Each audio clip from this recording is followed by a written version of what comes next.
Hey guys, welcome back to another video. It's me, Mr. Cameraman, and today we're going to be talking about New Mutants.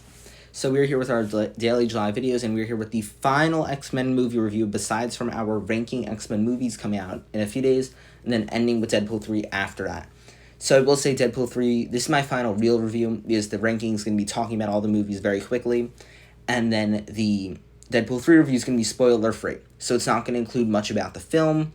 It's going to be pretty vague, honestly, because I know I haven't filmed it yet. Obviously, it comes out in a month, but I'm going to do spoiler-free. I've already decided that, and that's not going to be on the tier list. So, this is my final real review. Let's talk about this thing. I actually first saw this X-Men movie about 2 years ago because I was very curious to see what it was. I know a lot of people think this is the worst X-Men movie. I actually disagree with that.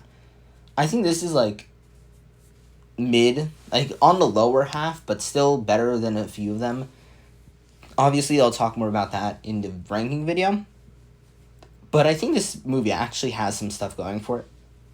For one, I think the cast is pretty insane. I think Anya Taylor-Joy is so fun in her role as Magic. And I actually really do like the actresses who play Rain and Donnie. I think they both do a very good job portraying those characters, and I really actually like their chemistry on screen. I will say the Rain, whoever plays Rain, is probably my favorite performance in a film. I think she does a very good job as that character. I think Anya Taylor-Joy is definitely second. I think Sunspot's probably the weakest, but I'd say they all actually get some pretty decent development. I think this horror-inspired film doesn't work all the time, I'm going to be honest. There's actually some pretty bad moments in this film. But I'd say overall, it actually does do a pretty good job balancing the horror elements with the fun elements of this film. And it is depressing, but it actually works. One, the film is only an hour 36, so it isn't that long, and it doesn't drag. Even, the worst X-Men movies, for example, X-Men Last Stand, I think that's a little over 2 hours. I could be wrong about that. No, I'm thinking Dark Phoenix. Dark Phoenix is the worst X-Men movie. I'm saying it right now. Probably worse than X-Men Origins Wolverine. And that movie, I think, is 2 hours, 17 minutes. So, this movie, at least, it has a workable length. And I'll say, I think the idea of them all being in this, little, depressed prison almost, and then them all kind of, I don't even know how to describe it, I wouldn't even say working together, because I wouldn't even say that. I'd say more them all kind of suffering and kind of going through their own struggles, I think is interesting.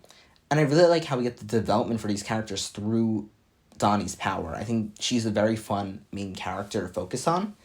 And I really like how we see how she affects their lives. And I think her character is actually a very interesting villain for this. And I think it actually works a ton with the other people on screen. I think it also is very interesting because of how depressed this movie really is going for. However, it does have those light moments.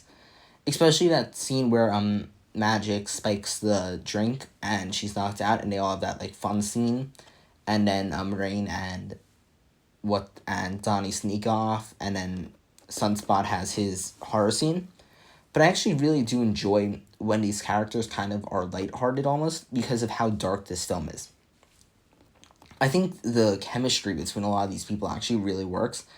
As I said, I think the chemistry between Rain and Donnie is actually there. A lot of romances in these movies do not work, but it actually is here in this one. So I think that it very much carries those characters, because I think it's they actually work well together. And I was very invested in a plot. And I think Magic also, I don't think they have very good chemistry with Sunspot. But I think Sunspot at least acts in a way that's interesting. And I think even Cannonball, who I don't even like that much, I think he still does a fun performance and envisions his character in a very interesting light.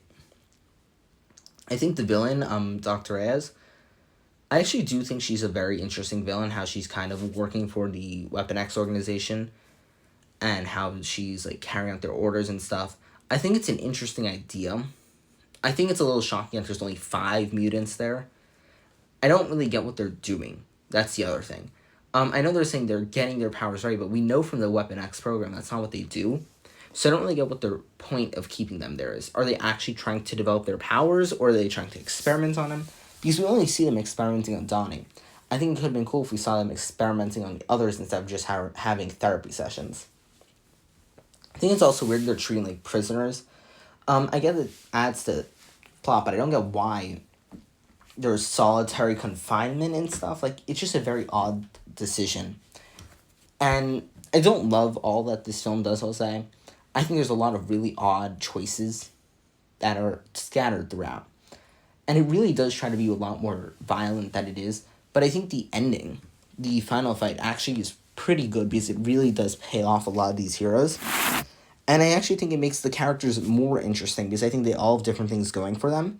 They all have good things and bad things, so they're all an interesting group, to say the least. And I think the idea of them not being able to leave makes it so this film is pretty much set in one setting. So it kind of makes it so you're really connected with this location, these people, so you want them to get out. You're not switching from the outside world and in, which is something I've said many times, how I don't always love how some movies do that. But I actually do think this film, honestly, has a decent amount going for it.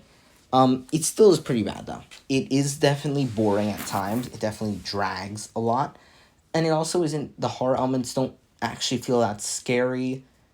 It just doesn't work always that well. I think some horror elements do work. I don't think they all work, though. And I think it doesn't feel like these characters care much about this film. But I think this film is still pretty solid because it at least tells a story. I think some X-Men films really kind of struggle with that and they're really boring.